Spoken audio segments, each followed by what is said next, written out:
Welcome to Come to the Brink. I'm Zoe Flowers, and this is a space for those of us navigating profound life changes like loss, trauma, caregiving, and transformation. It's about what happens when everything you thought was solid crumbles beneath you and you're forced to rebuild. If you've ever felt like you're standing on the brink, this is the space for you. Welcome. The seventh task, asking the mysteries. After the successful completion of her tasks, Visalia asks the Yaga some good questions. The tasks of this time are these: questioning and trying to learn more about the life, death, life, nature, and how it functions. Visalia asks about the horsemen, learning the truth about being able to understand all the elements of the wild nature. To know too much can make one old too soon. We all begin with the question, what am I really? What is my work here? The Yaga teaches us that we are life, death, life, that this is our cycle. This is our special insight into the deep feminine. When I was a child, one of my aunts told me our family's legend of the watery woman. She said that at the edge of every lake there lived a young woman with old hands. Her first job was to put ilts, what I can only describe to you as souls or soul fire, into dozens of beautiful porcelain ducks. Her second job was to wind the wooden key in the duck's back. When the winding keys ran out and the ducks fell over, their bodies shattered. She was to flap her apron at the souls as they were released and shoo them up into the sky. Her fourth job was to put ilts into more beautiful porcelain ducks, wind their keys, and release them to their lives. The Ut story is one of the clearest about exactly what it is the life, death, life mother does with her time. Psychically, Mother Nyx, Baba Yaga, and the watery woman, La Que Sabe, and wild woman represent different pictures, different ages, moods, and aspects of the wild mother god. The infusion of toots into our own ideas, our own lives, the lives of those we touch, that is our work. The shooing of the soul to its home, that is our work. The releasing of a shower of sparks to fill the day and creating a light so we can find our way through the night, that is our work. Welcome back to Come to the Brink with Zoe Flowers. And as usual, we are yet again reading from Women Who Run with the Wolves, Myths and Stories of the Wild Woman Archetype by Clarissa Pincola Estes, PhD. And my goodness, that could not be a more perfect selection. I use bibliomancy, by the way, for folks who don't know, to pick these selected readings. I just tap into the energy of the conversation and open the page. And so, I mean, I just feel like the wild woman archetype, Cayelin, I feel like that's you. The life, the death, the rebirth, the woman, like I'm like, that is just perfect. So there is a line that I love that Cayelin says, and it's we inform the mysteries as much as they inform us. And it captures something profound about how we navigate grief, trauma, transformation, how the universe is constantly shaping us, and how we are constantly in communication with the universe as well.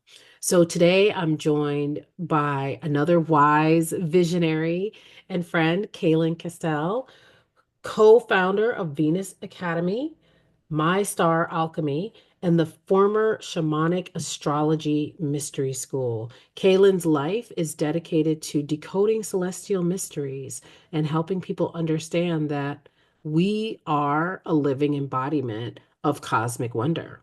So, in this conversation, we're going to talk about astrology. Hopefully, we'll get some shamanic insights. We're going to talk about grief and how we can actually use cosmic guidance to deepen our understanding of our own lives, or as the book talks about, the life, death, life cycle, which I mean, I feel like you and I were talking about this all the time, like whether we're talking about a nana or So let's just get into it, Cayelin. Welcome, welcome.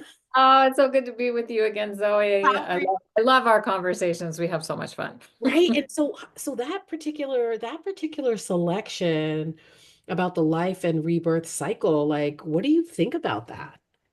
Well, I will say that I think it was when my mother died, back in 1998. I was 42. Mm, And I was just having this, I was have this revelation that like every breath I took was like a life, death, life process. Like, okay, I'm breathing in, I'm breathing life in, I'm breathing it out. That moment is gone, that moment is dead, that has passed, that is already done. Every moment passes and it's complete. And then we're in the next moment. And so we're constantly in this life, death, life process. And it was so profound for me at the time because I hadn't really thought about it like that before. yeah. And my mom was young when she passed, and I'm now older than she was when she died. Mm-hmm. So I tend to think about it as like, wow, I'm seeing more days, more years than my mother got to see. And Mm-hmm. and then I'm grateful for each and every one of them. Mm-hmm. Yeah. Yeah. So your work, for me anyway, sits right at the intersection of astrology and shamanism and personal transformation. And so what's your origin story? Like, how did you get into astrology and this path? Okay, so first of all, I had a very messy family growing up. Mm, They were deeply wounded and very challenged, but they were into spiritual things. mm, So I was introduced to the Rosicrucians and Unity Church and Transcendental Meditation, and I did not have, in that sense, a normal upbringing, and I loved it all. I just was so into all of it. yeah, yeah, yeah. And then I got introduced, and I always thought astrology was interesting but too complicated. And people would say, I Mm, had a boyfriend when I was in college, and he made me memorize my moon, my rising, my sun, moon, and rising sign, so I could tell people. And actually, I knew all my planets. He made me memorize them all, really? tell them, but I had no idea what any of it meant. And so people would ask me, and I'd tell them, and they're like, "Oh," and I'm like, "Yeah, what does it mean? I don't know. What does it mean?" So I got introduced to a form of astrology called shamanic astrology that was a way of looking at the astrological mysteries completely differently than was being done. This was back in 1990, so 35 years ago. Yeah. Actually, in the month of May, Oh, 35 years ago. wow. May, Huh, right? look at us. Yeah, I know. It's so good. Wow. So, and I remember like understanding a little bit of what was being said, Yeah. but having this like knowing or this sense inside my being that was like, I have to know this. Hmm. And only I wasn't thinking I have to know this so I can be an astrologer because I was not thinking that. Yeah. I was a busy mom. I was pregnant with my youngest son, my fourth child. And I had twins that were 5 at the time, and my oldest was about to turn 8. So, you know, I was a Wow. busy. Yeah. And so I wasn't thinking I was going to be doing this as to be an astrologer, but just that it just seemed so important. Like my whole being was lit up with Mm, this sense of mm, how this is something that's missing in our in the mysteries in the way that we're living our life. And I mean I've been on a spiritual path my whole life, but yeah. this was a whole other level It was of different. connecting in with like, oh, the sky as above, the earth so below, and that what's in the great above is the same as that's in the great below, and what's in the great below is the same as that's in the great above, in the accomplishment of the miracle of one thing, meaning the two are interacting together. And so when we really start to understand that, it's like we regain our power that was taken from the people so that the people wouldn't know, but wouldn't continue to. It's like somehow it became evil and bad, like astrology. Oh, dismissed, and you could probably get burned at the stake for practicing astrology if you weren't careful way back in the day. Interestingly, the Catholic Church, the dome at St. Peter's Dome, they're tracking they track the spring equinox, and when the sun is in a certain position, it lights up a certain thing on the floor. So they have it like a hole in the dome. It Right. lights up a certain like something on the floor, like a symbol or something that's on the floor. And that's when they know it's the spring equinox. And then they know that the full moon, I mean, yeah, the full moon after that point, then they calculate Easter to be the next Sunday after that full moon. Right. We're using astrology to figure out when Easter is. So it's really not so bad. But it was a way to disempower people so that they didn't have that connection for themselves. And so I feel what many are doing now, and it's like there's a revolution that's taking place. It's like Yeah. everywhere. When I Yeah. started doing this back in 1990, it was not the case. Yeah. But that everyone's starting to realize. And even if we just know enough to recognize the seasons, the moon phases, the, major planetary alignments and things that are happening, we can work with them because they're telling us that certain things are possible. And we can put our attention and intention in alignment with those times, and then that it's like we're taking our power back. Yeah. Have Yeah. that relationship with great mystery, so we're informing the mysteries, we're being informed by the mysteries, we're the embodiment of the mysteries live through us, and without us they don't grow and evolve. We're the reason that they get to go through the growth and evolution. And when we can recognize that relationship and really begin to honor that, and ancient cultures honored it. They built standing stone circles. They built pyramids and petroglyph sites and chambered cairns and temple sites that had these alignments with certain star rising, certain seasons of the year. The 19-year lunar standstill. I mean, literally, ancient cultures knew about that, and we're just now remembering and getting it figured out again. Yeah. Yeah. I'm So, curious about like how you were saying when you first came into the work in the 90s, how different it was. And I definitely want to hear about that. But I'm also interested in the shamanic astrology. Is that what people are mostly using now or no, and very in different? fact, the well, I now call it alchemical astrology. Ah, okay. Ah, yes, I because like it. I because like I mean it. literally the Rosicrucians were all about alchemy. I feel like I was Mhm. into alchemy at a very young age, and we do Venus alchemy, which is working with the Venus cycle as a ceremony, as a way to create alchemy in our lives and that sort of thing. So I think astrology and alchemy were very much connected. In fact, it was the ancient alchemists back in the day that worked with certain stars, 15 stars particularly. And so when planets were near those stars, that's when they did their ceremonies. That's when they made their talismans, their elixirs, um, Mm-mm. their star shields or whatever it was that they were doing. Mhm. Because when a planet was with that star, it would amplify the power of that star. And they really understood that that was the time to do the alchemy. Um, Mhm. so their talismans and their, uh, whatever it was that they were creating, they would wait for specific times when, the moon would be with them, Venus, Mars, the planets they could see, usually Yeah. Jupiter, Mars, and Venus and Mercury. So they knew. I mean, they were like they had that relationship Mhm. with those stars, and so we've lost that. So how do we get that back? Yeah. And astronomy grew out of this practice as well, that most people, it's not even a practice, it's a lifestyle. It's how people lived. Right. Yes, and people grew up knowing what they were looking at. They knew the constellations they were seeing at different times of the year. They Yeah. knew when planets were moving through those constellations. They had a relationship, and astronomy and astrology wasn't separate.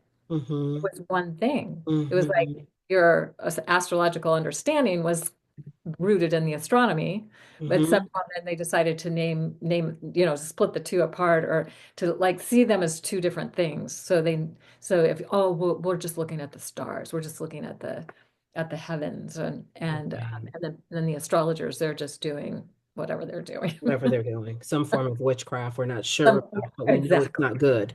Yeah. Meanwhile, our Yeah. days of the week are literally Named after the planets, yes. One of the things I was just saying to my husband the other day when we were out for a walk is I was born on a Sunday, and I said I really like being born on the sun's day, Yeah. the day of the sun. Uh, Yeah. It's a Monday, vibe. the moon's day, right? Yeah, it's a vibe. I was Friday is Venus's day because she's named after Freya, who was also Venus, but on. we don't always put those associations together. Yeah, but I feel like, and I was born on a Friday, by the way. Ah, Freya's day. Yeah, Venus Freya's day. Day. The day of Um, I just feel like if we had this information earlier, our whole lives would be different. I mean, you grew up with it, but for people who didn't sort of, grow up in that, I just feel like it would be so empowering. I mean, I can track the more that I started to delve into my chart and really live from it, things really started to shift and change for me. And sort of the maybe the key messages. I don't know if you look at this when you're working with people's charts, like the So key we look, what messages we or look at is themes. intent.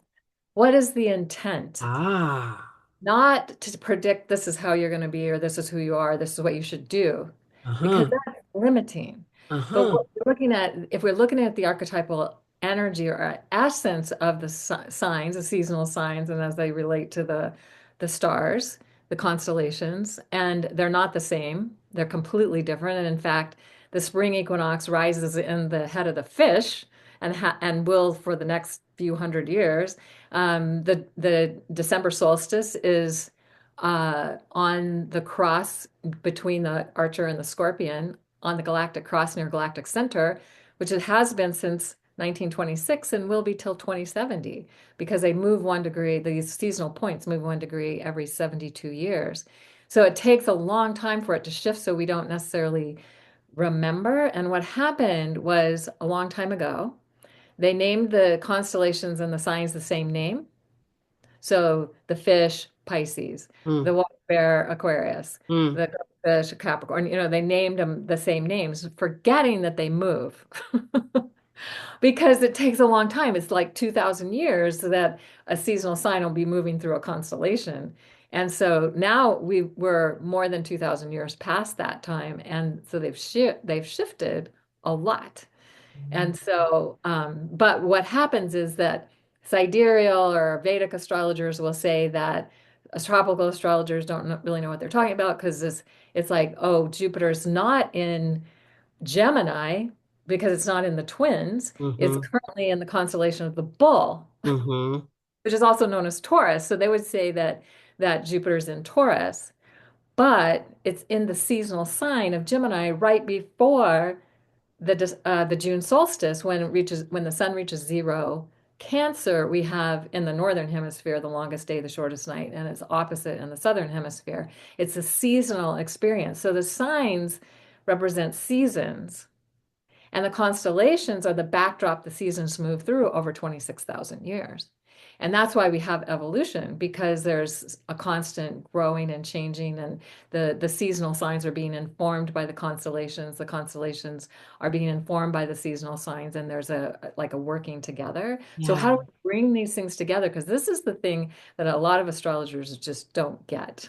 Uh, Like, oh yeah, well, according to Vedic astrology, I have an Aquarius sun. mm-hmm, The sun was in the sign of the water bearer when I mm-hmm, was born. But mm-hmm. it was the seasonal sign of Pisces just before the spring equinox or the March equinox in the northern hemisphere at spring.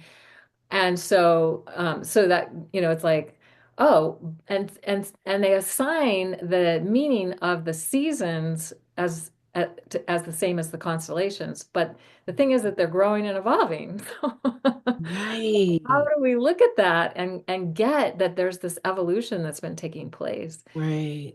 Uh, yeah, so one of the things I've had a lot of fun doing in the last few years, we did my Star Alchemy.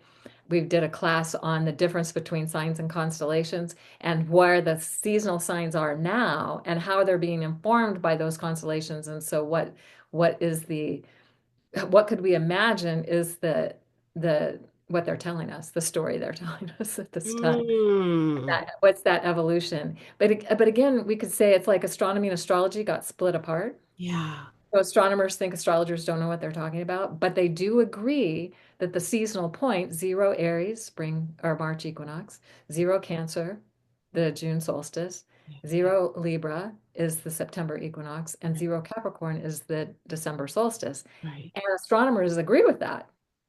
But where they're located in the sky is not in the constellations also named the same name. They're in some Uh-huh. places different now. And so that's what creates the confusion because they use the same names. Got it. I feel like that's what that actually, since you broke that down, I'm like, yeah, that is quite confusing. And Yeah. So hence why I say water bearer instead of Aquarius, why I say fish instead of Pisces, why I say ram instead of Aries, because those are it's describing the constellation. And the seasonal signs are no longer in those constellations. They have moved. so when you're talking about the constellations, you call them those things. When you're talking I call them by signs, what, yes. you call, Mhm. I get it. So, That helps to reduce the confusion because if I say I have a Pisces sun yeah, in Aquarius, it's like, what? Wait, what is she saying there? But yeah, if I say I have a Pisces sun in the constellation of the water bearer, then it's like, oh, there's two different things going on here. Ah, no wonder I'm a Pisces sun, but I'm also, and water bearer is very much about water. Aquarius is air sign. So 100%. like, right. And so people think of Aquarius as a certain way, but the Yeah. water bearer has a whole other way we could look at it. I mean, I think of the water bearer as representing Kuan Yin or Mm, in the tarot cards, the star. pouring the water on the ground, right? Yeah, Yeah. the The star card. water bearer pouring the water out. So Or temperance. blessing, and that whole area of the sky is water. Yeah. There's the fish next to it. There's the sea goat on the other side of that, and there's Cetus the whale, and there's Pisces astrinish, which is the southern fish. So which is not on the zodiacal band where the sun moves through. But anyway, and Yeah. there's a dolphin in that part of the sky. A lot of And water. so for people who might not be familiar with astrology or they're familiar with sort of I read my horoscope once a week, or maybe like you and I were talking about, like in the 90s, I read Linda Goodman's Sun Signs, which was kind of like the book at that time, right? Um, how would you sort of drill down what astrology is even more? Like, how would you explain that to just like a totally like lay person? So if we think about how we're standing here on Earth, and we Mm, have experiences of seasons. So we mm, have spring, we have fall, we have winter, we have summer, and mm, then we have the cross quarter, the halfway points between all of that. And so we have these seasonal experiences.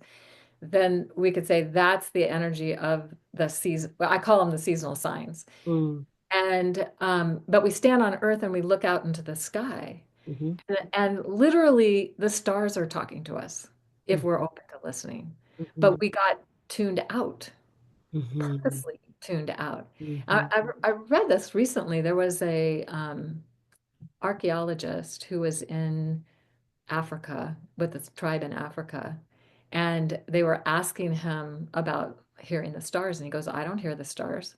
And they said, "Really? You don't hear the stars? How are you alive?" mm.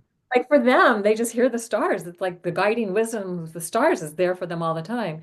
So I feel that what we would need to get back is our ability to hear the stars, to hear the planets, to get what's going on in the cosmos and how that's helping to inform us now. So going out and sitting out under the sky, being with the full moon and the new moon, or well, the crescent moon, because you can't see the full new moon.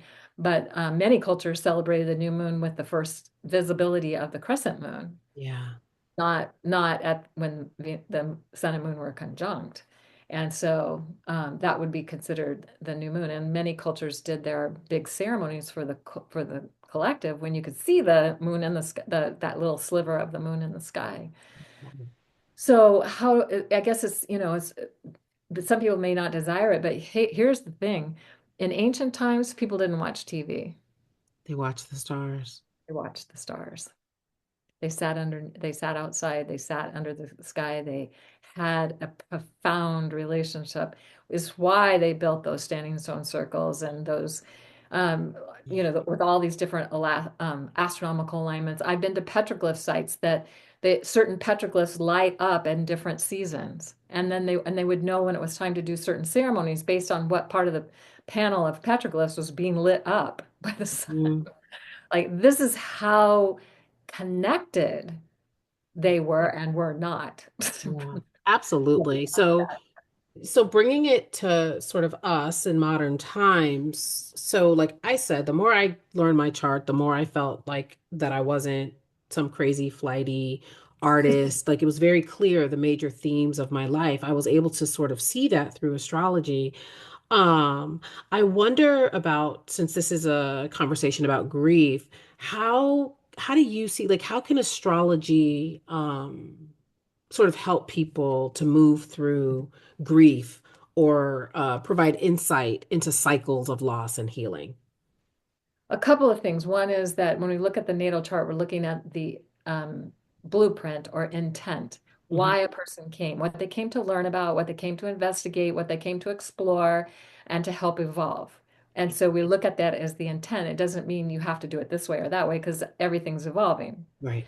So, so sometimes we could look at and imagine that some people really are here to go through the deep feeling realm, Mm. experience something deeply profound and through grief, through all the feelings, not just grief, but we're so also not encouraged to grieve. Grief avoidant, Yes. which is why so many people keep saying, "Yeah, I'll come on the podcast. I'll talk about grief. I've been wanting to talk about this for years. Nobody Right. asked me." Exactly. Yeah, And so we're not given permission at to all. really grieve. Now there are certain cycles that people go through, and we call them initiatory cycles. Mm, So we could say Pluto is definitely a cycle where you might experience the death of the life as you knew it. Doesn't mean you mm, died. It just means that your life as you knew it died, and you need hmm, to grieve that. Or hmm, you actually experienced the death of someone you loved deeply and cared about, hmm, parent or a partner or whatever it might be, hmm, friend. And that is a catalyst for you to then feel what you feel. And hmm. what and because we've lived in a culture that basically says you can feel happy, men can feel angry, That's right. Or sexual. Those are right? the two Yep, emotions, yep, sexual yep, or yep, angry. right. That's it. And other feelings are just haven't been welcomed and haven't been supported, Yeah. and we don't really know what to do with them. So ain't I got the opportunity to do a grief ceremony with a woman named Sabanfu Somé from the Dagara tribe in Africa, and her elders sent her with her husband Malidoma Somé, and they taught together for a long time, and then they kind of went off and did their own thing. She came to Tucson and did a grief ceremony, and I mean this was something they do in their tribe monthly. This was like for me a once in a lifetime thing. So, but Very much. but the power of the group and the intention and setting up the ceremony and having the altars and having, like a ceremony that you could go through, it was transformative. And I found myself feeling a rush of life force energy. And I allowed myself to howl and keen and Mm. not just cry at the altar. Some people were just like quietly crying at the altar, like afraid to really let it go. And I was just like, yeah, I'm letting it go. Yeah. Not one to do that. It's not something that is easy for me to do because, but I really did. And then this just rush of energy came through my body. And I was like, oh my gosh, this is why we allow ourselves to grieve so that we can release this energy Yes. just so stuck in our physical being. And Yes. oftentimes after like sobbing and crying, you can feel kind of headachy and, Yeah. tired and whatever. I felt so alive and energized. And I talked to Sabanfu after the ceremony, and I just thanked her so much for bringing it and for doing what she did. And we had this little exchange. It was very fun. And I think about the importance of how can we bring this back? Yeah. I'm not trained in it. I don't really know. I have a friend who has been trained by Malidoma, Mm-hmm. actually, on Mm-hmm. how to do it. Mm-hmm. And he's looking at how to help create these ceremonies for people. Yeah. Um, that want to do it because there's something about the power of the group. And we did one online last year. Mhm. And it was amazing. It was so amazing. And the magic and synchronicities that happened, even though people were going off and doing their own thing while, we'd like meet in the morning and then we go do our ceremony and we come back and meet again online. But I was like, I things happened that I was so astounded by. Yeah. Yeah. When Yeah. when we did our retreats in Ecuador, we would take people to the ocean. So we had a day of grieving the sacred divine feminine, and then we had a day to grieve the divine masculine, and which I think the first time we did it, it was on a Sunday and it was Father's Day, and so we had, women identified people in the sea, screaming, crying, wailing. And it was like, yeah, this is what we need to be doing, especially coming out of like the year, at least in the state, not even in the States. Like we came out of a global pandemic, and I had been saying grief ritual. We need a global grief ritual. And it was like, nope, back to work. Yep. You had your time off, you made your banana bread, back, back, back to But business as usual, yes, right? and the doing it in a group. Yeah, we That's should have the been You doing it can grieve on your together. own. I have done my own Yeah. grieving.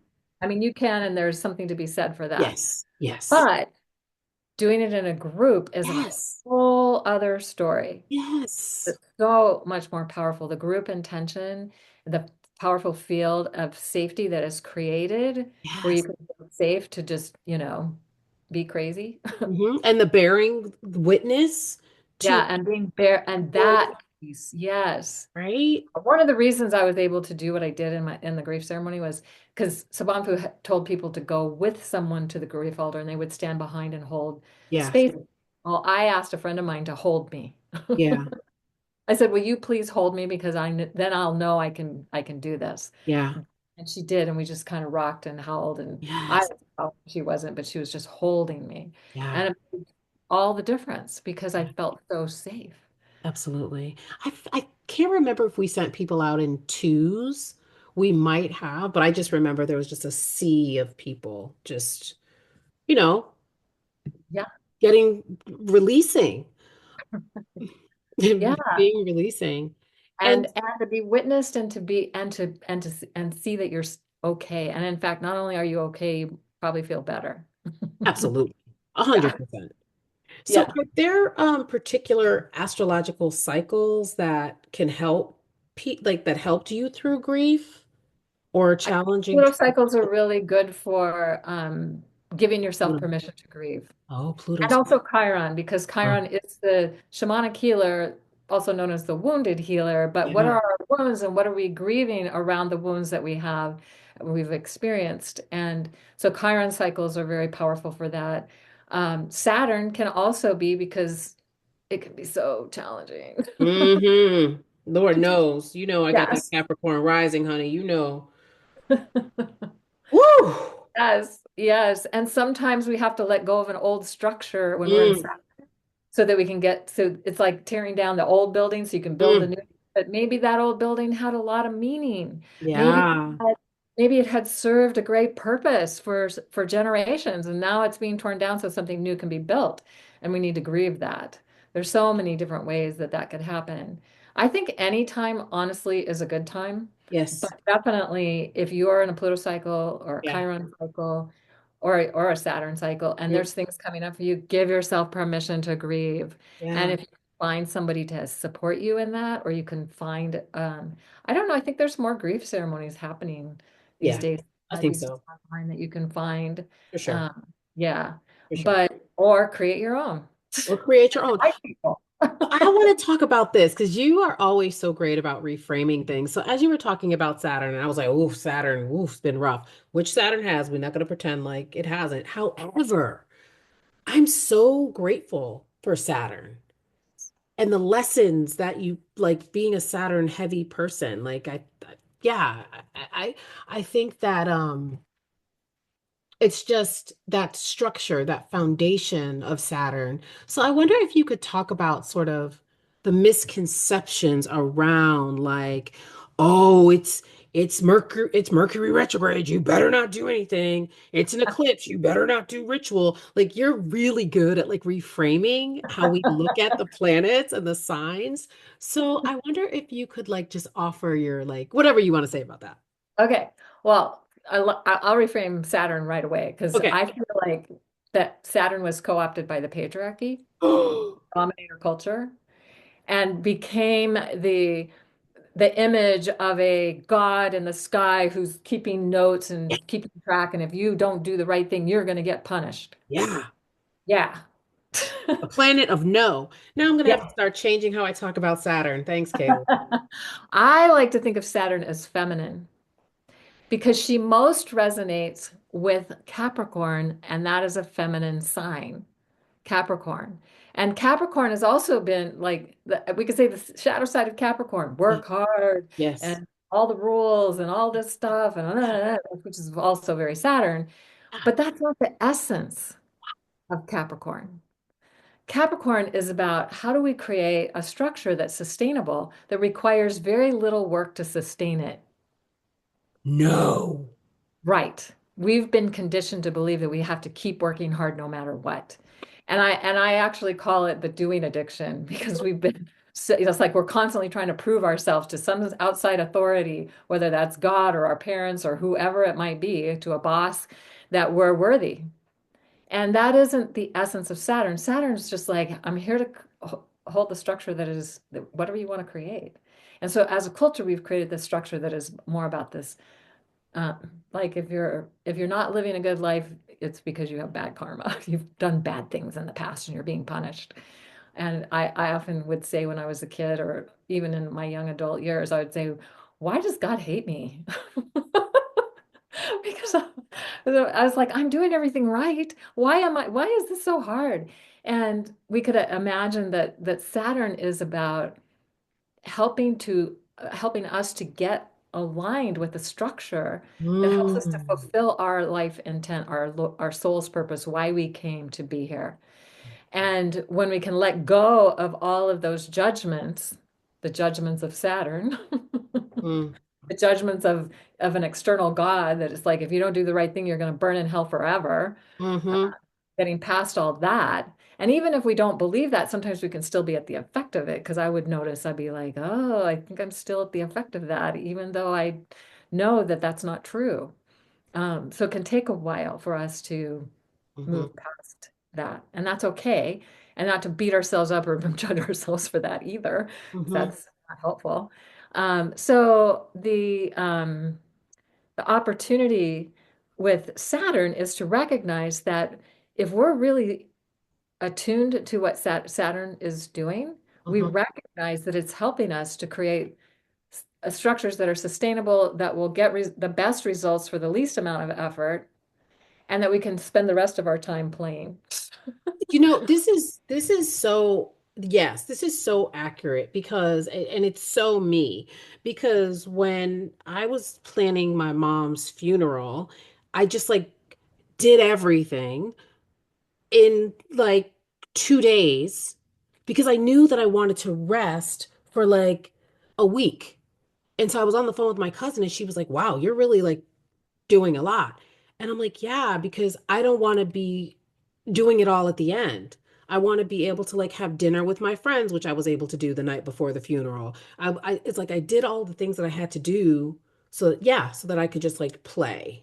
Yes, I love it. Wow, I just never, but it took me a while to get there though. This is Yeah. like Oh, yeah. years. It takes and like I had this insight when my kids were little. They were watching the movie Fantasia. Mm, And the nature fairies are changing the seasons, and Vivaldi's Four Seasons is on, and there, it's spring becoming summer and fall and winter and back to spring, and I'm watching them dancing hmm as they're changing the seasons and hmm playing and having so much fun. And I thought, that's Capricorn and that's Saturn. Wow. How do we do it and have fun and play at the same Wow. and get the job done? Yeah, yeah. Because, and that's the thing I've started to say as I've gotten much older. It's like once you sort of create the structure, then you can figure out to play how to play inside the structure. But you have to have the things in order first before you feel the freedom to do that. Now, something else about Saturn cycles that people, Hmm. or if you have strong Saturn on your chart, Hmm. um, that the challenge is getting over the judgments Yeah, a that maybe lot. you experienced as a child and, Yes. or as your teachers or your Yes. mentors or whoever being very punishing and judgmental. All of the above, listeners. Yes. Right. Um, and begin to recognize that we have the opportunity to create a new way of doing this. And this is not the essence of Saturn. This is just what we got handed. And now it's our job to create something new. And in Saturn cycles, they happen at like certain growth points, like every 7 years or so, we go through a Saturn cycle, age 7, age 14, age 28, well, closer to 30, but it's not exact 7 years. Hmm. Um, and that we're growing and evolving. We're not the same at age 7 as we are at age 30. We're Yeah. not, we've grown and evolved. And so thinking about the snake shedding its skin, Hmm. the snake sheds its skin because it's outgrown its old skin, not because the skin was bad. Hmm. It served its purpose. It was a good thing. Well, but then it outgrew it, so it needs to shed that old skin, and it's work. It is work for a snake to shed its skin, and it's grumpy while it's doing it. Well, and I feel like that brings us back around to this grief conversation when I think about people and their Saturn return. And so, if people are listening to this who are experiencing that, this is an invitation to sort of reframe how people think about, because again, it's just like a negative sort of Right. slant to everything. Oh, Yeah, everything is falling down because I'm in my Saturn return. No, you're shedding, you're what does it, setting the old so you you're can move shedding into the the new. old. Yeah. Yeah. And then, like in India, they would look at that first Saturn return as the reaching true adulthood or maturity.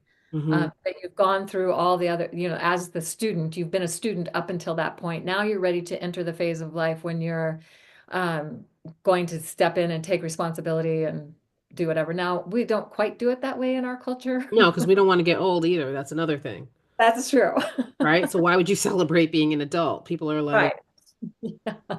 right? So there's a lot of reframing Yes, and ritual absolutely. around these sort of Yes. around to prepare yourself for this Saturn return. All of So my first Saturn return, um, 2 days after my 29th birthday, I had twins. I it. had a 2-year-old and then I had twins. And Mhm, that was a lot of work. mhm, Talk about Saturn. I was like, people say to me now, how do you accomplish so much? And I'm like, yeah, I had three under three. So I was like, I had to learn how to get a lot done very efficiently and effectively. That's the mhm. gift that I was given, Yeah. that. And then once you're efficient at what you're doing and you're effective at what you're doing, then you're not like spinning your wheels or feeling like you have to go back and redo or something like that. So that's really what Saturn's here to help us with. Hmm. Hmm. I love that. And so for folks who have never gotten your chart, there's lots of different ways you can get your chart. So you can actually find what your Saturn placements are and all of your placements. And of course, Kaylin will give you her information at the end of the conversation. So you can also just, are you doing personal readings for Oh people? yeah, I still do Yes. them. Yeah. So Yeah. you can reach out to Kaylin too to help you with that. Um, so I wonder about the people that you've been reading with, and what do you think sort of the deepest value is for astrology, for when you're navigating life's changes? Depending on, how the chart's being read, but I feel Yeah. like the way that I was taught to do it, it's giving permission to people to be who they are. A lot of times they feel like they should be, it's like they have this longing in their heart and their Yeah. soul to be a certain way, to do certain things and to express in certain ways, but that they don't feel like they can because they're supposed to be this way, or the parents Mm-hmm. culture or people are pushing them in a different direction. And so Mm-hmm. oftentimes it feels very validating to have someone say, yeah, yeah, you're actually here for this. Mm-hmm. You're not wrong. You're right about what this is for you. But if you don't give yourself permission to go in that direction, you're never going to be fulfilled or happy ultimately. Yeah, I can't stress enough how important it is to really dig into your chart because you are absolutely right. It's really like a map Yeah. of our I like to call soul. it a soul map. It's It our soul. is. Yeah. It's like, okay, well, our soul had a purpose and a reason for coming. Yeah. What and how can we give ourselves permission to follow that path? And it doesn't mean we'll get it instantly right away. Hmm. It's a journey. Hmm. Hmm. There's lots of phases of the journey that we go through.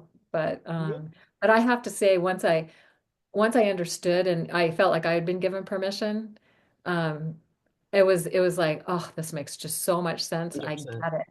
I just get why I'm here now, and I get that this is my journey. And I've had some cycles that were really difficult and challenging since Yeah. I knew that, and I still had to go through those cycles and let go of things that were in the way. Yeah. Oh. Because any outer planet cycle we go through, whether it's Pluto, Chiron, Saturn, Jupiter, Uranus, Neptune, any of those, they are here to help us get back on track with where our soul most wants to go. And if we're resisting, if we're if we're trying to not go in that direction, or we're trying to hang on to something that we need to let go of, it's just more and more difficult. But as soon as you let it go, and then it's like, oh, and then doors start opening and everything happens. And I've had this happen to me actually somewhat recently where I had to let go of something. And as soon as I did, and it was like, wait a second, I'm in a political cycle, I have to let this go. Hmm. Hmm. It was I was resisting for a while, and then I was like, wait, I gotta let this go. And as soon as I did, all these doors started opening. I was like, oh God. See, even astrologers have to go through Yeah. these things. And Yeah. sometimes I No, had and to, you had to remind yourself. yeah, I had to remind myself. Because you don't do predictive. I know you don't do like like you said, you started out the conversation saying that. However, if you're familiar with your chart, you can sort of plan, quote unquote, for mishaps. You kind of have like I know when I got a reading in the at the end of 2023 and she had said 2024 you're going to have a lot of responsibilities for the family. And I instantly was like, no, I don't want that. I want to get back out and be an artist and like flip flop around the world. Well, sure enough, 2 months later, mom's diagnosed with cancer. I was like, there it was. Yeah. It was like And really, right how there can in the you say chart. no to that? You said what? You can't say no to that. It's your No, you mom. can't. You can't say no, but it was right. And I immediately thought back. I was like, oh, that was in that reading that there was going to be more responsibilities around the home. But it didn't say what the responsibility It would be. didn't, but I knew it was going to be hard. Yes. I knew when I heard it, I was like, no, maybe I'm Right. selling a house. No. Right? So Yeah. so we can see it, but again, we're human, so we don't And, always and we can have do that. sometimes imagine what it might be, but it can sometimes turn out to be something completely different. Yeah. So it's not, we can't predict necessarily what it's going to be, Yeah. but but sometimes we have a sense of what it can be, and then it turns out to be right. Yeah, that's right. That's right. And so when you think about, when people come to you, I know right now a lot of people are doing like the big three and sort of the North Node and the South Node, as an entry point for people into the astrology conversation. Do you feel like people should, because it's so complicated, there's so much to learn. Um, do you feel like that's a good starting place for people, or do you feel like I they think come, it's they get better the to, full chart? to simplify it further, honestly. I Oh, mean, like really? if you look at the chart as a statement of intention, why the soul is here and what it wants to learn about. And you can do it in a somewhat simple way, like um, the moon representing the skill set you're bringing into this life and the specialty, the expertise that you have already, which is so amazing. And some people will feel a strong connection to that. And some people won't feel any connection to that, depending on the family situation and the culture they are in. Um, And I will just tell you, all the women I know with Cancer moons yeah. tend to be overgivers and sometimes so much so they give themselves into a autoimmune disorder or some kind of health episode because now they have to learn to take care of themselves. I see Mm. this over and over and over again, and then there's, like the Aries moons, it's like, I want to just go do what I want to do. Don't tell me what to do. And as women in a culture, now this is changing quite a lot, but my mother was an Aries moon and she never really got to do what she wanted to. And I Yeah. think why she exited it early out of her life because she just couldn't do what she wanted to do.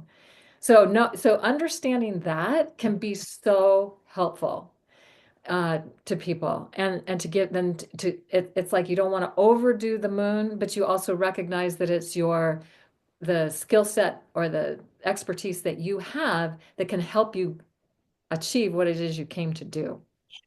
But if all you did was that, then you're not going into the new territory. So I Mm. that's just such a good way to start understanding. And then Mhm. looking at for women their Venus position I knew and you men were their going to. Mars position, Yes. but as to what is the intended expression of the feminine for the women through their Venus and the intended expression of the masculine through Mars through for men through their Mars, and then giving yourself permission to do that. And I will say I'm Venus in Aries and I'm a Pisces sun, and I also have Neptune opposite my Venus, so she got watered down in my early life because you'd think Venus in Aries would be fierce and Yeah. she could, you couldn't tell her what to do. Yeah. Yeah. But because I was so attuned to everybody else's feelings, having empathy and compassion, and not, I never stood for myself. I could stand for everybody else, but never for myself.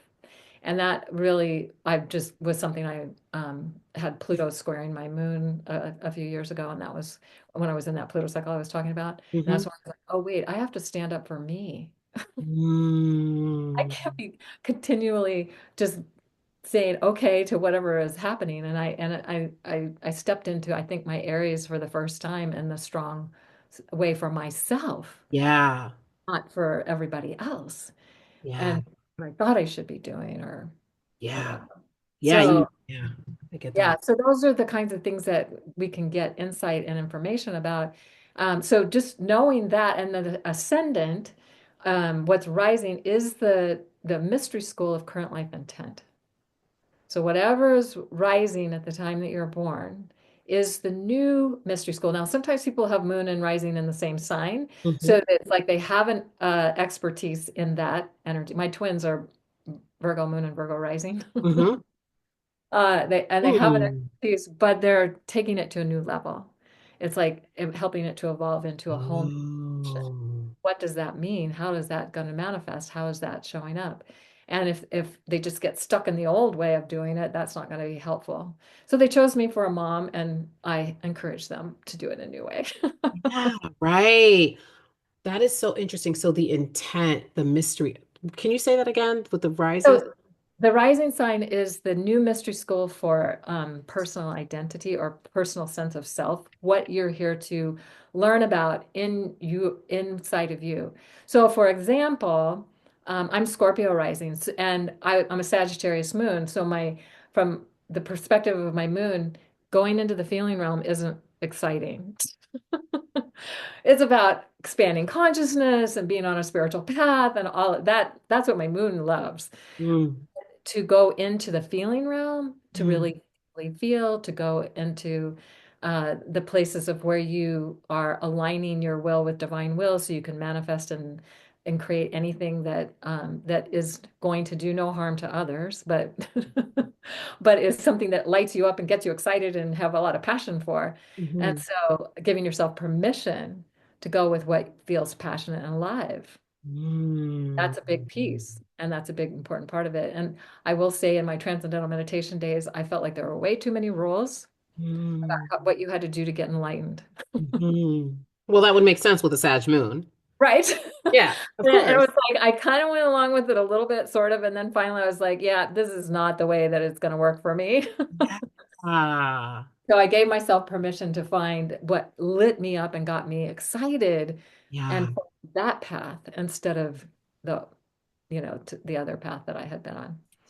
So Yeah, it really is a ticket to freedom. It really is a ticket to like a pathway to liberation. Like it because it really is like, yeah, you might want to go this way. You might want to, like you said, follow what lights you up and see where that takes you rather than what society is saying. Because you are so right. Like many of us know when we're in a job that doesn't suit us. We know when we're in a relationship that doesn't suit us, right?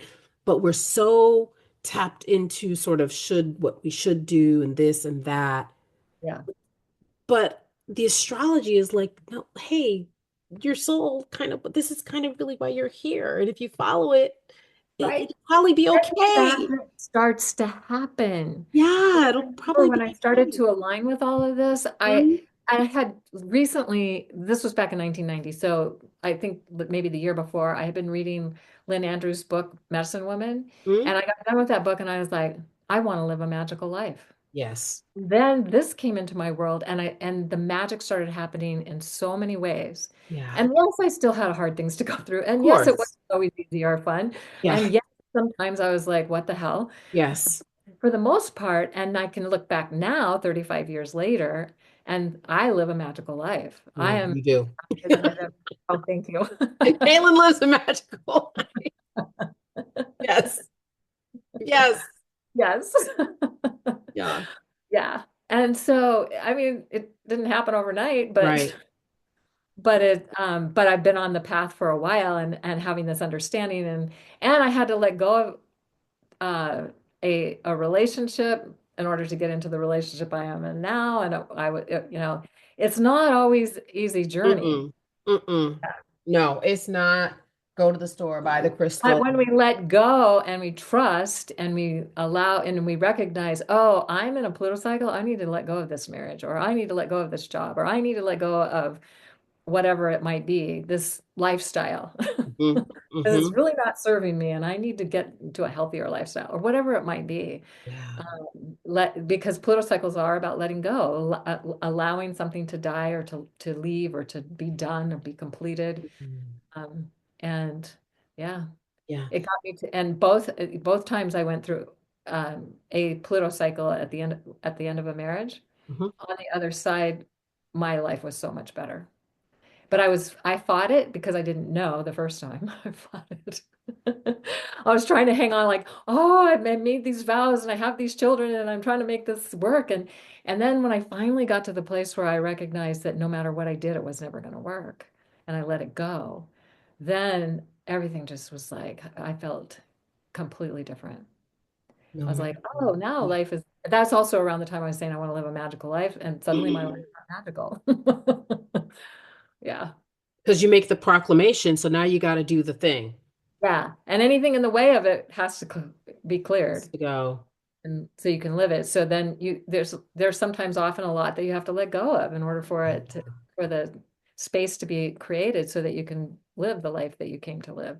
Yeah. And then hopefully find a community that you can grieve your old that Yes. letting go with as you're Yes. sort of rebirthing yourself. And Yes. yeah. Yes. Yeah. Ah, Beautifully said. I love how you said that. I love it. I love the conversation. We could just go and go and go. I know. So, is there anything that you want sort of to leave this iteration of the conversation with, like something that you feel like you want folks to know that you may not have already said? Well, I guess the most important thing for people is to make the choices that feel most alive and aligned for them. Mm, And it can help to know why your soul came and why you're here. It helps to know.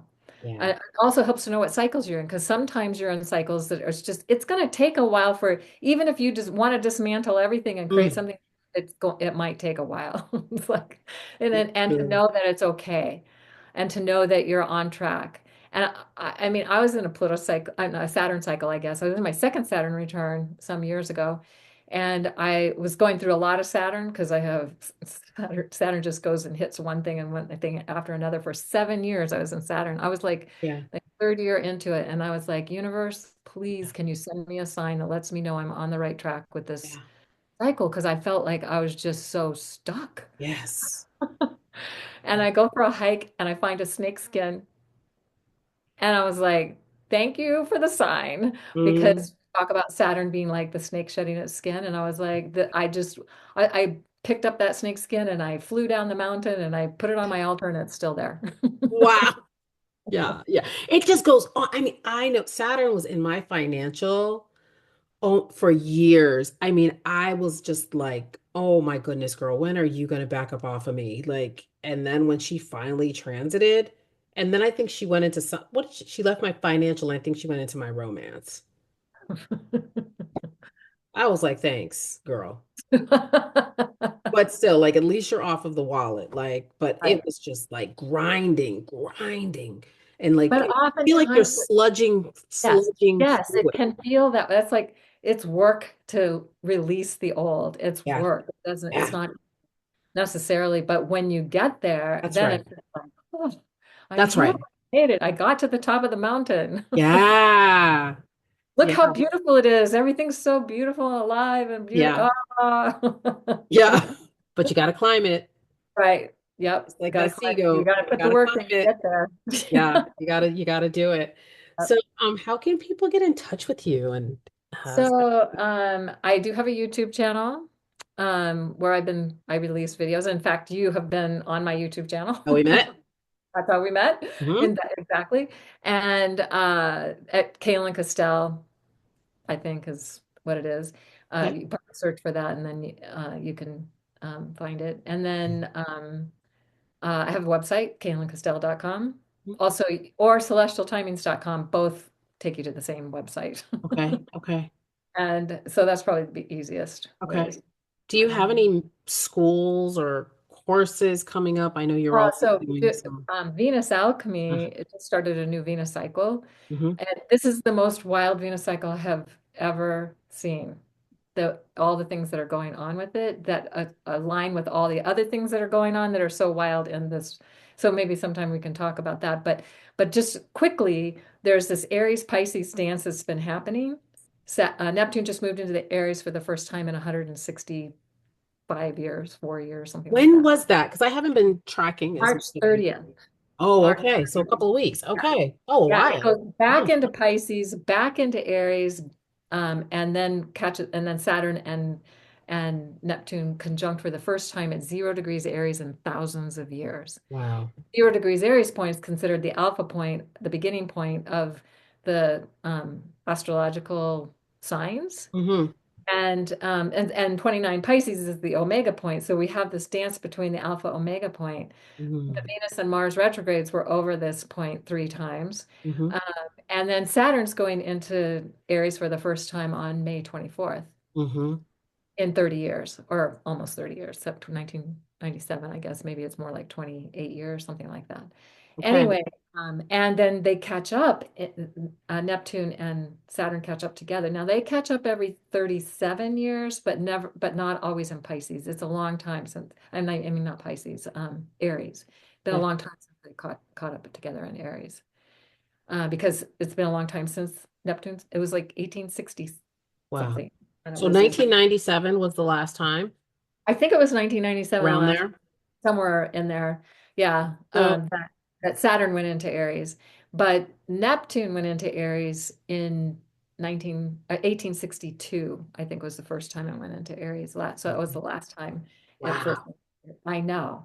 It's so amazing. So all these things are happening. Well, this Venus cycle, we usually start the Venus cycle when she's visible because that's how the ancient cultures did it. Yeah. Some started with the conjunction to the sun, but this time she was conjunct the sun in Aries and visible to some within the next couple of days in Aries, but not visible to others until she was in Pisces. And so we were thinking, oh my gosh, she's an Aries Pisces goddess.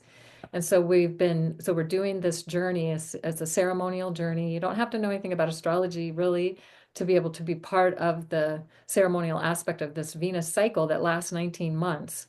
And it follows the story of Inanna's descent into Mhm. the world and Watch our ascent. videos, folks.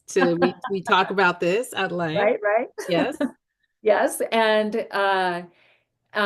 going through the chakra gates, and she just went through the first gate. So there's still time if you wanted to Good. join us with this journey. Yeah. She just went through like 4 days ago. She went through the first gate. The Venus and the Moon met, and literally the Sumerians created the story of Inanna and also the Babylonians Ishtar. So the same similar story Hmm. describe the cycle of Venus, how Venus moves through the sky. And when she meets with the moon, and how that represents the chakras, and how she's descending and when she's in the morning sky, and how she's ascending when she's in the evening sky. And that's literally what's happening with Venus.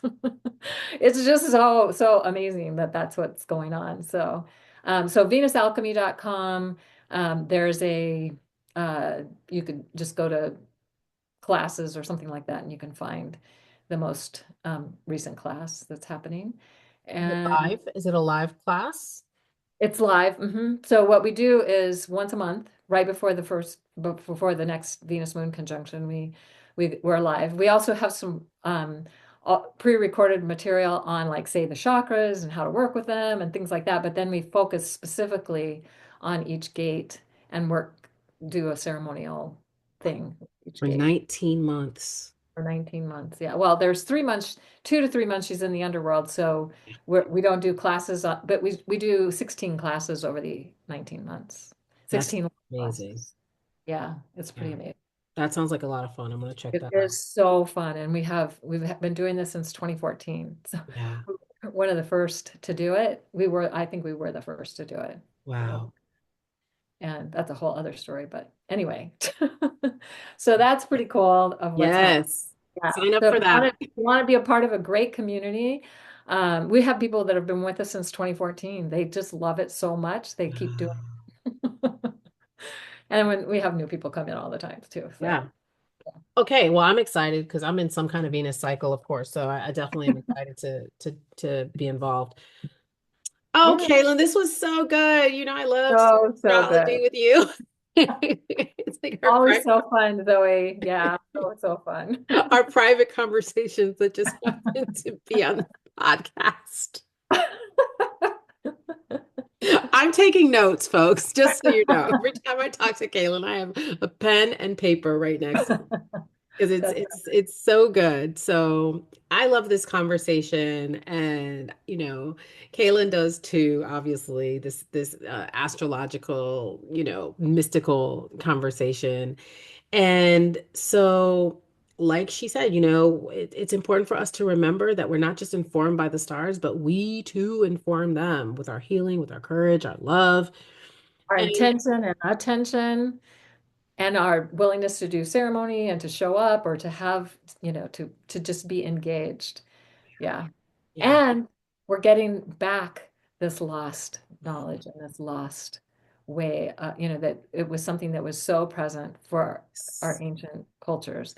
And I mean, literally, this Venus cycle, this is another thing I can say about this Venus cycle, is that it's the one the Sumerians and Babylonians tracked as a culture and did the whole ceremony as a culture, the whole Anana story. They would reenact the whole Anana story with the one that was closest to the spring equinox.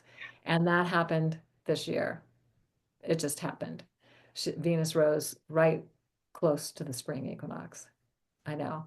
So it's pretty magical, pretty amazing. They also built Newgrange to track the Venus cycle when she's with the sun. She'll be with the sun in December. hmm And Venus will rise up 20 minutes before the sun, so you don't see her. okay. But she's bright enough to light the passage at Newgrange. It goes out, and then the sun comes up and lights the passage at Newgrange. And that happens every 8 years, and that's happening this year. It's like they knew that. I read a book on this some years ago. I can't think of the name of it now. Robert Knight and Christopher Lomas wrote this book on this, how they were tracking the 8-year Venus cycle, and that this cycle is the one that they were tracking. Robert Knight. I think it's Robert Knight and Christopher Lomas, and it's the Hiram Code or the Hiram something or other. Anyway, they talk about a lot of ancient sites and how The they Book were, of Hiram. Book of Hiram, thank you. And that when Venus rose in the east, and near the spring, northern hemisphere, hmm it would at Solomon's temple, it would light the passage all the way back to the Holy of Holies.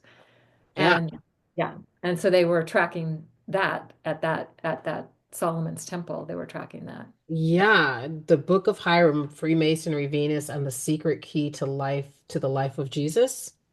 I One? probably, yes. It's been a while since I've read it, so I don't remember all the whole Yeah, title, but yeah. The main yeah, thing I was geeking out fascinating. on was the fact of all the things they were talking about around Venus. So, So it sounds like we need to really be paying attention to Venus. Moral of the yes, story is we we need to can't miss really be her. looking to to Venus right now Yes, instead of she's so looking at bright all in the of the, morning sky, you yeah. cannot miss her. She is like a spotlight Yeah. So look to before the sun. her, meditate on her, run Yes. away from the Ask chaos. for insights, guidance, support. Maybe a Venus altar. You know, Yes, a I remember I Venus had altar. that Venus altar for the whole Yeah. year of 2023. Yeah.